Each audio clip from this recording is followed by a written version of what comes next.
do I feel like that anybody who can make me run a Helldrake for this series is going to make me run a Helldrake. I'm not excited for the Thousand Suns episode because there's a guest on there that will definitely make me run a Helldrake. I think. Oh yeah. No.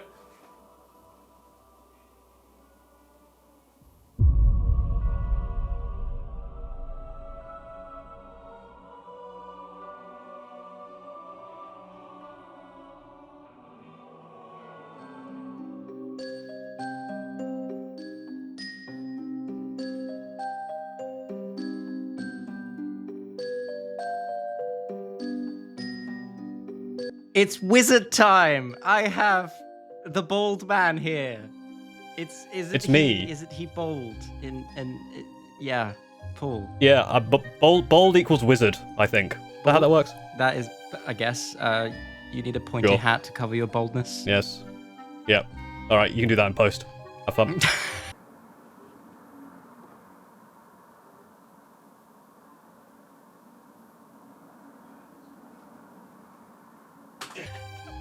No, please don't. Okay. You've activated the powers of Zinch and the trickery that I will bring forth. So I have asked Paul to help me write a list, even though, as far as I'm aware, he hasn't actually played Thousand Suns. He is just the models for it. I have played Thousand Suns in 9th edition, and I think maybe like once or twice in the start of 10th, and it was complicated and scary, and I never did it again. Okay, that doesn't help me at all then. Okay. No, but I have two lists for you. Yeah, you. One which I think is the one you'll probably want to play. The other one is absolute hot, just disgusting garbage. But I thought it was funny. Okay. Oh God. So which one do you want to hear first? We'll start with like the normal one first. Tell me about the theme. Okay, so this theme it's the purest Thousand Suns. It's Thousand Suns purified into what I think is just perfect Thousand Suns, and you take out all of the fluff, all of the garbage, anything that isn't just the purest Dusty Boys. Okay, cool. Hit me. So, you're in Grand Coven. Okay. If you're playing Thousand Suns, you have to have Magnus. Okay. Like, he is the Thousand Sun.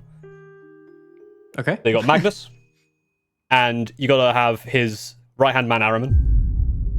He's there. Okay, cool. You got 2 Exalted Sorcerers, Okay. an Infernal Master, Okay. and a Sorcerer in Terminator Armor. The Okay. Sorcerer in Terminator Armor has the Umberific Crystal, which is the teleporting it's thing. the teleporty one, yep.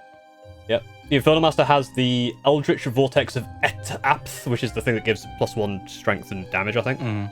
Yes. The Exalted Sorcerer has Incendium, which I think is just funny. Oh yeah, you can do double Doom Bolt. Like, again, pure Thousand Suns gaming. Just all magic, yep. Yep. And then, 6 slots of 5 Rupert Marines and 10 Scarab Occults. No rhinos or anything. Nope. It is pure Thousand Suns. It is, you have 30 Rubik Marines, 10 Scarab Occults, characters, and Magnus. I love. Okay. Cool. I mean, you're certainly on theme. It is just Dusty Boys, isn't it? There's no bullshit. No anyway. Defilers, no Zangors like on little discs with bows, no Chaos Spawn, no Mutilith Vortex Beasts, which is a shame because I do like them. No Rhinos, no vehicles, no Sekitar robots, nothing. It's just you have started playing Space Marine 2, and you are just going against Rubrics and Scarab Occults. Okay. I'm with you there. Okay. I like it. It's not as bad as I expected it to be, even for the less crazy one. I've played into Thousand Suns a bunch, so I know how they play mostly, but I've never played a game with them, so that's going to be fun and interesting.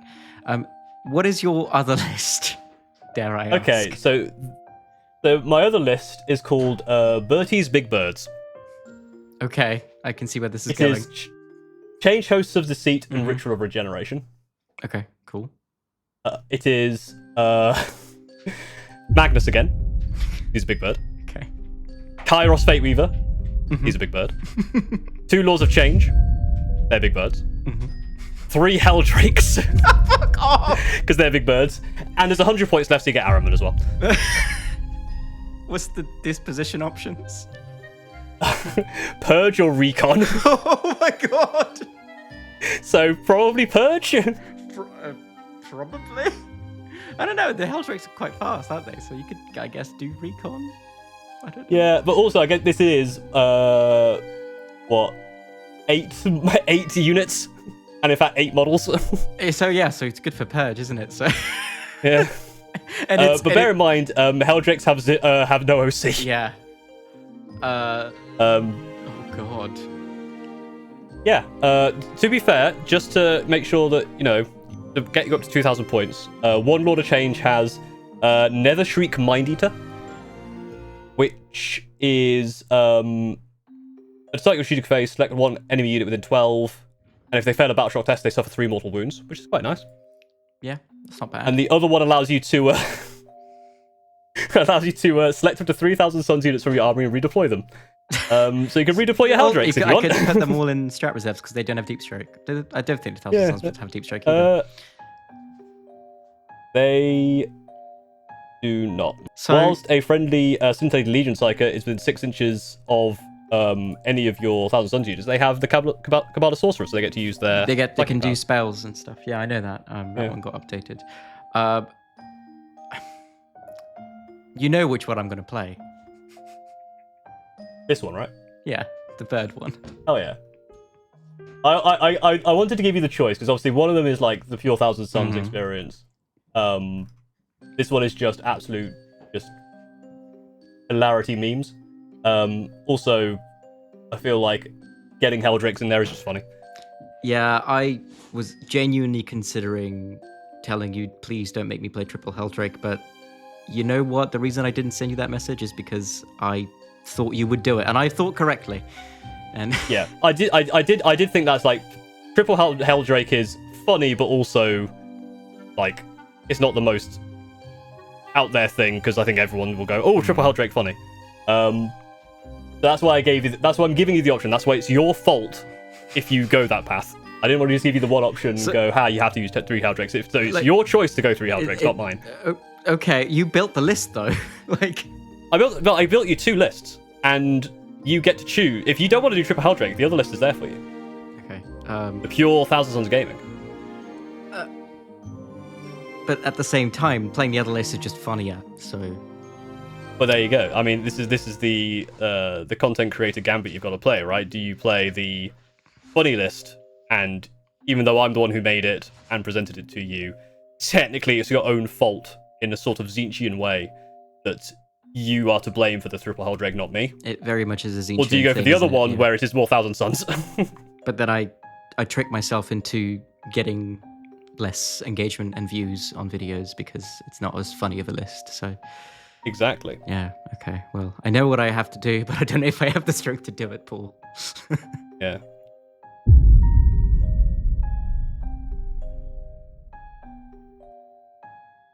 Hello. So that recording is about 3 weeks old, and the event is this weekend. It's tomorrow, in fact. That list, funnily enough, actually went up about 50 points.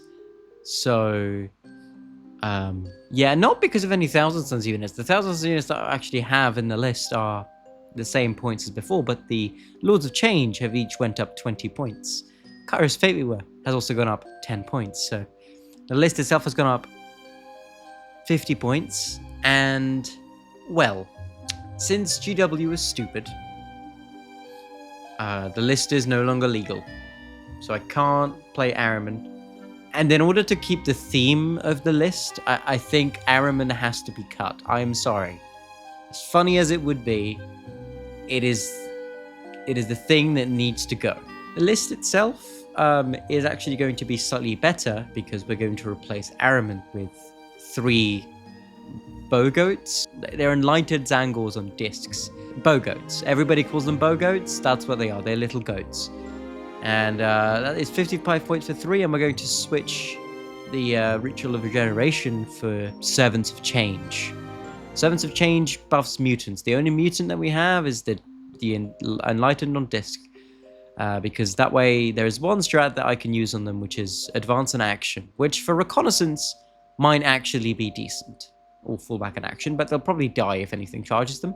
Now, it is important to mention that sourcing 3 Helldrakes was not easy. I own one, which is an Iron Warriors scheme, which is fine. We don't care about color scheme here. I had to buy another one. And my dear friend James has offered to lend me his Thousand Suns one. And there's a funny story, actually, because when I told him this list, he went to Warhammer World and picked up 2 Helldrakes, one for me, one for himself. And he's kindly letting me borrow the one that he bought for himself, provided that I paint it. So in the span of about 2 weeks, I had to paint 2 Helldrakes. Because I had to paint my own Emperor's Children color scheme one that I did, and James's. So, yeah, that was not fun. I don't recommend that anybody does that. The list submission was now 3 days ago, and I have got my first pairing up for tomorrow. And we are actually, funnily enough, going into Emperor's Children Carnival of Excess and Frenzied Host, which is actually objectively hilarious because that is this past weekend. It's the meta version of me that I played at the ITT. At the time of this video's release, that video still is probably not out, but it is coming, don't worry. And while I have you here, there are some channel changes that are happening. We have a Patreon now. Please go support the Patreon. Please also join the Discord. There's a link down below to join the Discord. The Patreon is going to be, housing like ad-free content and lots of pictures of my cats. That's pretty much what the Patreon is going to be. And then we'll do some like list submission things on there as well. So, shilling out the way, please like, comment, and subscribe. We'll do that first. It is time for our round 1 tomorrow, and I'm feeling fairly confident. I'm feeling like I can win this. I've had to study the Book of Knowledge, which was the Thousand Suns Codex, and I feel like I've got it.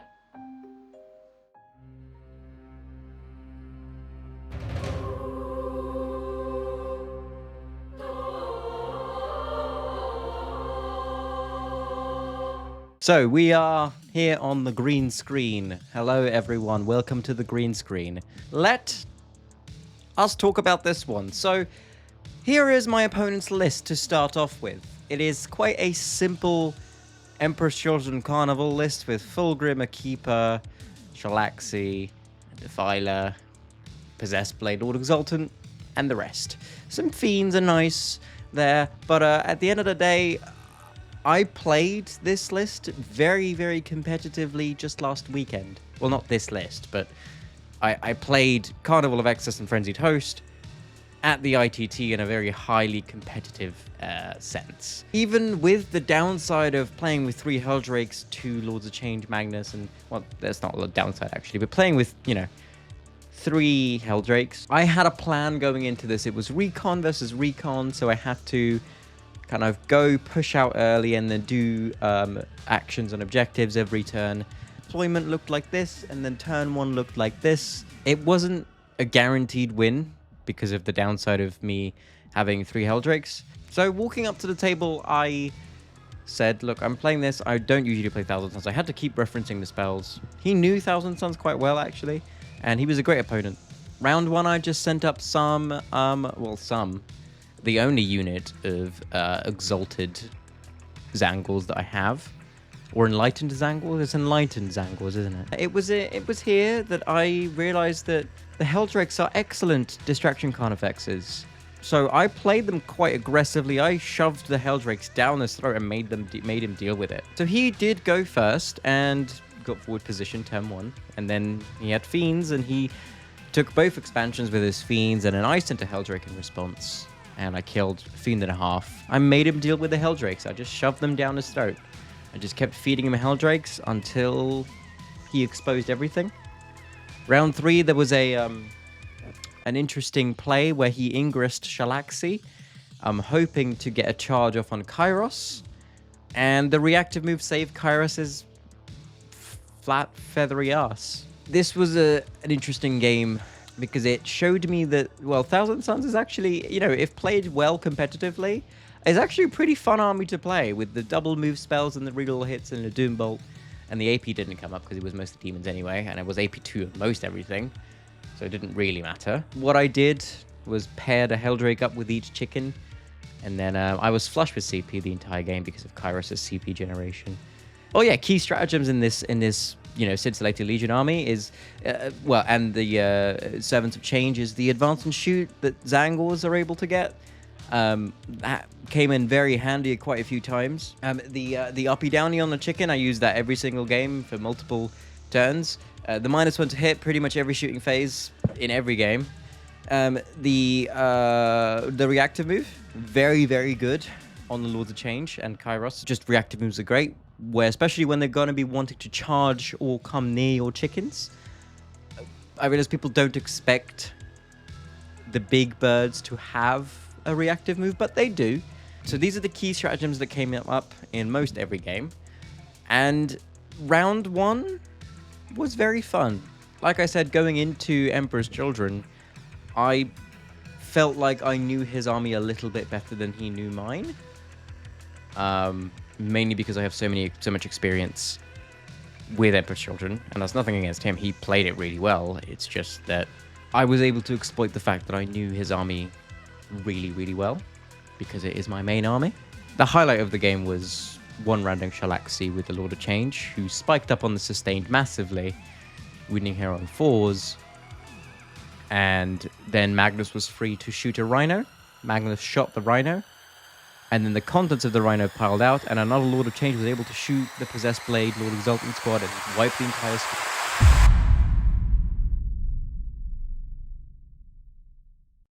And the Possessed Blade Lord Exultant squad can one-tap a chicken from full if I'm standing on an objective. So I made sure not to stand on any objectives. And that was that. Once he lost Shalaxi and once he lost the Possessed Blade Lord Exultant, it felt like I was going to win. Which was very strange because of the fact that I'm playing a triple Helldrake list. And I did not expect to win a single game, but I did in the end. I won 97 to his 76. So this was interesting because after winning the first round, I was going to be paired up. And I got quite a high score, so I was going to be paired up into someone who actually did really well in the first game because I got 97. So, yeah.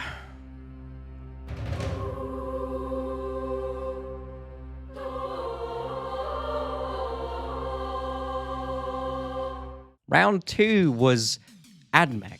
Now, I have played against Admech exactly once, and it was on stream against Astra Vale. Astra, if you're watching this, I still hate you, and I still hate Admech. You don't know much about Admech, do you? So I'm gonna have to do something. No, this is an unfavored matchup because I basically know nothing about Admech. I've never played against them. 3 hours later. It's fine. Look, I'll obviously this is. Yeah, I think this is over at this point. Like quite. This is, yeah. I mean, at this point, there's not much point rolling it out. Yeah, I'll just see. Should we just see what the missions we are to draw? Because I think I killed probably most of the bikers they die.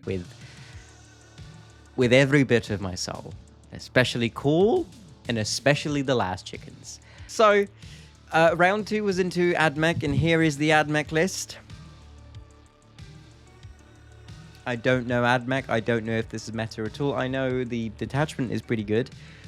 So he was playing priority assets and I was playing reconnaissance, and I fucking hate this matchup. And I have to do this. Oh, I hate this mission so much. It's like a weird. You're all right. Oh no, this. I lost this yesterday.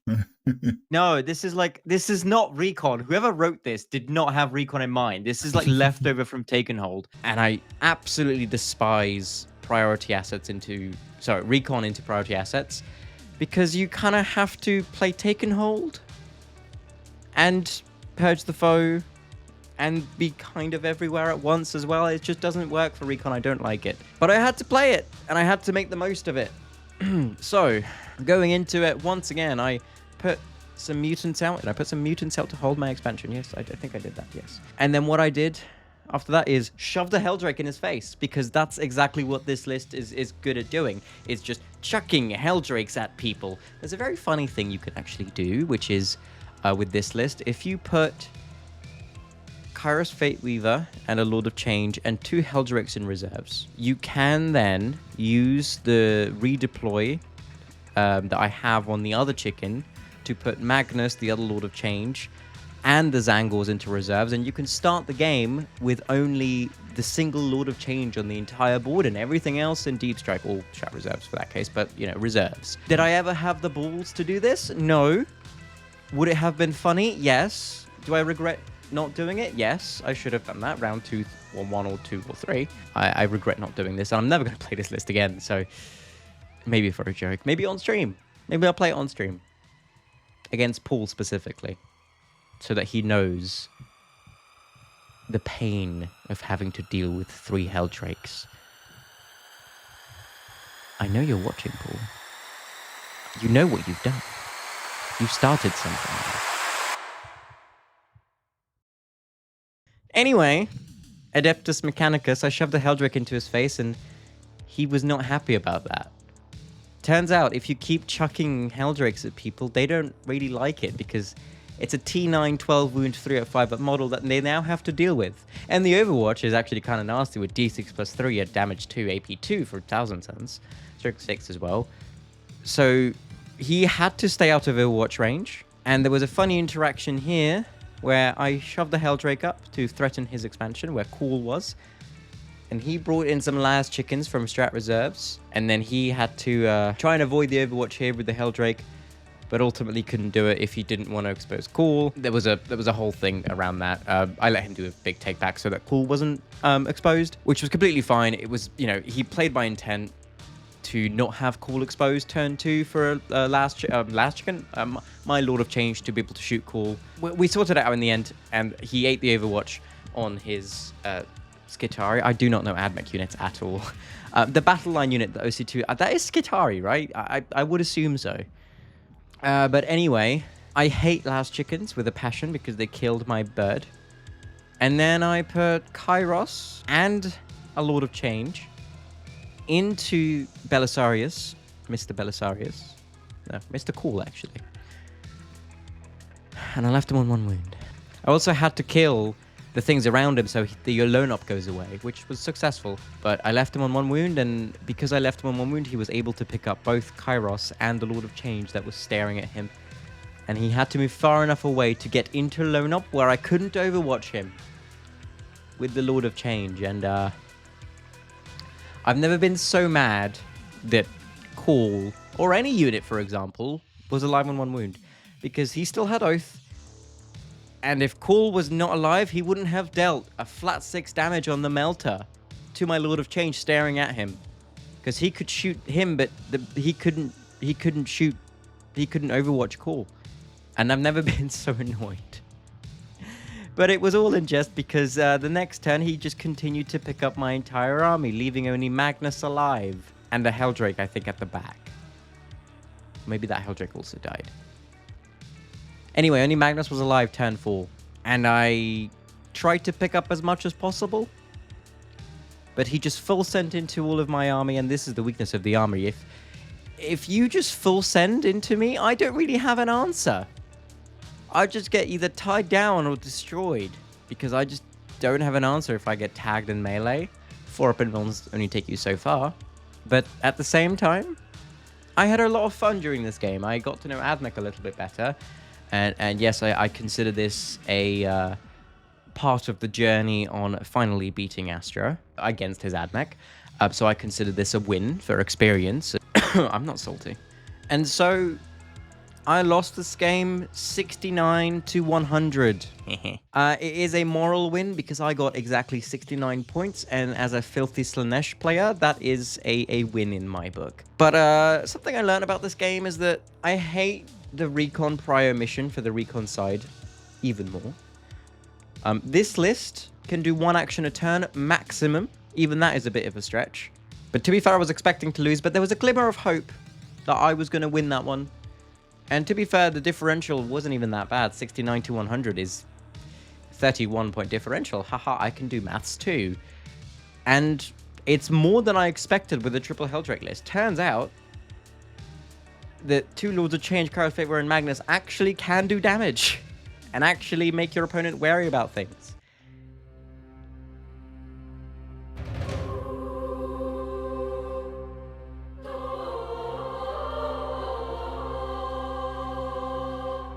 Round 3, I got paired down to someone who was also a win-loss and who had a similar score to me, and I paired into a very nice gentleman called Paul.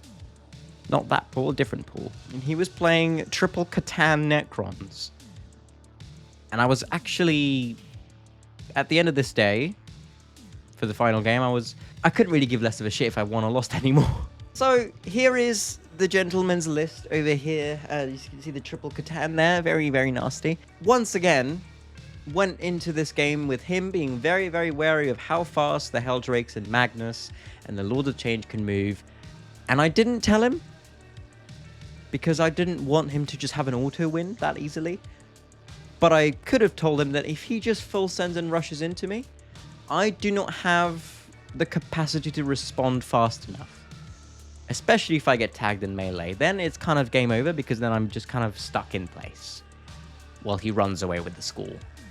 Even if I kill like a Catan in return, it's not enough to... Because I still, thought maybe I could go a 2-1. A 2-1 with a triple Helldrake list. That actually sounds nice if I have a positive win rate. But let's get on to how and whether that may or may not have actually happened. Here is what happened. I sent the Bogoats out to hold the center for 6 points. Round 1. Because it was recon into recon again. So I played this round 1, I played this round 3. Happens. There was a reactive move on the Bogoats, but he didn't even care about the Bogoats. Because once again, what did I do? I shoved a Helldrake into his face and made him deal with it. Genuinely, a pretty good play. I'm considering running it in Emperor's Children because it can advance and shoot. It can still Flamer after not for anything seriously competitive, but for an RTT or even a smaller GT, or even a bigger GT, who the fuck cares? I might just run a Helldrake in my Emperor's Children. Because just being able to just send it full force into the opponent's face with the damage to Flamer. Is it good? Maybe. Is it fun? Yes. Very much yes. It's very fun, especially when you have 3 of them and you could just chuck them away like they're pennies, even though they're worth 175 points. I made him deal with the Helldrake. He didn't actually end up killing the Helldrake.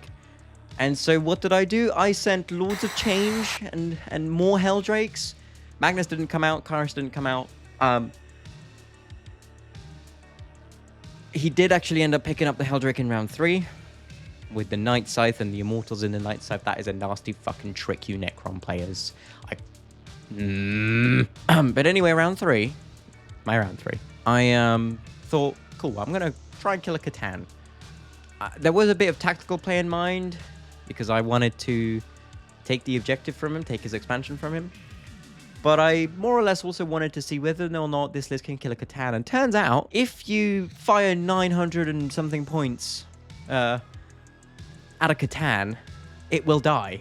So round 3, I made a 200 IQ play because Magnus came out into the middle and one Lord of Change moved 12 inches that I ingressed the earlier turn. He couldn't quite see the Catan. I deep strike one Lord of Change and Kairos, who was up in the air at this point, and they were both able to see the Catan at a slight angle, but I didn't have enough space for 3 chickens to see him. So my 200 IQ play was cool, and there was a Helldrake there as well, so Kairos and the other Lord of Change could cast things. Magnus then double moves the Lord of Change. He double moves the Lord of Change, so the Lord of Change moves an extra 6 inches, and now he can actually see, get line of sight to the Catan. So I have 3 Lords of Change, essentially. One of them is Kairos, aimed to shoot at the Catan, primed to shoot at the Catan, and now, because that Lord of Change that has just moved can now see the Catan, he is able to Doom Bolt, while the other Lord of Change is able to do reroll hits on him, because they were both within 6 of a Helldrake or a 1,000 Suns unit in general. So, big brain IQ play there. So that Lord of Change that got double moved and Doom Bolt deals like 5, and he saves one of them, so it's 4 mortals already. And then the other one casts reroll hits, and I just need the reroll ones because I'm hitting on 2s and it's psychic. And boom, 900 points, 930 45 points between the 3 Lords of Change. One of them is Kairos, once again. Yeah, it turns out if you shoot nearly 1,000 points at a Catan, it will just die. Who'd have thunk it? It looked like I was in the winning situation, and I kind of was. He was keeping up on the score very well, actually. And we were both overtaking and taking each other back, and the game ended up being 87-85 to him. It was a 2-point loss, 3 points differential for a win or a lose. And I couldn't have been more annoyed. Actually, I was actually channeling Khorne's inner wrath through my veins to never play, and swear on that day to never play triple Helldrake again. Because if I just had a couple of more things to do actions, so I had a 1-2 with a nice 97 points, a 69 points, and a 2-point differential. So morally, this is a win for me. And my takeaways are this. Would I recommend to anyone watching that you play triple Helldrake? And the answer is no. Would I recommend that you play 2 Lords of Change, Kairos, Vapor, and Magnus? Yes. That part of the list is actually very fun. And I would recommend it. The uppy downy and then the casting and all of that. It's actually very fun. Maybe have 1 Helldrake in the list just to be able to chuck at people. It's fun to do. Triple Helldrake does kind of suck. It's fun. Don't get me wrong. It's very fun to chuck things at people. And the theme of the list is very much big birds. I had multiple people asking why you're running triple Helldrake and triple Lord of Change and Magnus. And the answer to that is because it's all big birds. They are my big birds. And I will represent them proudly, maybe on stream. But only against Paul. And I'll leave you with this. Helldrakes are fun. But fuck me, they are not competitive. Alright, thank you everybody so much for watching. If you liked this video, if you'd like to see me be tormented by other YouTubers, follow the series of Call to Chaos. We're going to be covering a Death Guard next. But if you like this video, please like, comment, and subscribe. Join the Discord down below. Join the Patreon if you can afford to do so. Don't think I'm pressuring anyone to join the Patreon and pay me money. I would never do anything like that. And e-beg. Thank you everybody so much for watching. Thank you for watching this video. If you stayed all the way to the end, you'll get a nice kiss. Mwah. Mwah. For any headphone wearers, I am sorry. Mwah. And I will see you all in the next video. Thank you so much to the patrons. Patrons? They're technically patrons and YouTube members. I'm pretty sure we just have YouTube members at the moment. But thank you, everybody, here. And I'll see you all in the next video, which might be the Death Guard Call to Chaos, or it might be the ITT video. Anyway, bye. If it wasn't clear, I am jesting. Bertie explains the joke again. Anyway, because funny sex number and all that.